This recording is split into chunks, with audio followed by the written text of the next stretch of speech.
সবাই এদিকে দেখেন, বোর্ডের দিকে খেয়াল করেন। আজকে আমরা কি শিখবো জানেন? বর্ণ দিয়ে শব্দ লেখা। একটি করে বর্ণ দিয়ে শব্দ লিখতে হবে, একটি করে। কয়টি করে? আমরা এম থেকে জেড পর্যন্ত সব প্রত্যেকটা বর্ণ দিয়ে শব্দ পড়েছি না? এই বর্ণ দিয়ে আমরা একটি করে শব্দ লিখবো। দেখেন, আমি প্রথমে একটা শব্দ দিয়েছি, শব্দের উপরে কিছু অক্ষর বা বর্ণ দিয়েছি, নিচের প্রত্যেকটা বর্ণ দিয়ে একটি করে শব্দ লিখতে হবে, তাই না? প্রথমে দেখেন টি লিখেছি। টি ফর কি হয়? বলেন টি ফর কি হয়?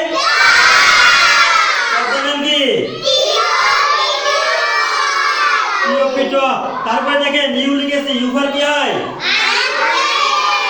You for uncle. আঙ্কেল বলেন কি?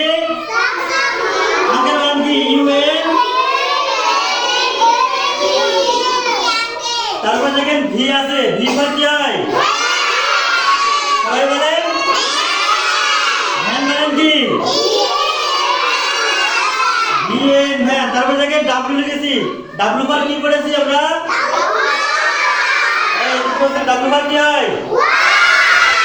বলেন কি? তারপরে দেখেন জেড ফর আছে এখানে। জেড ফর আমরা কি কি পড়েছি? জেড ফর কি?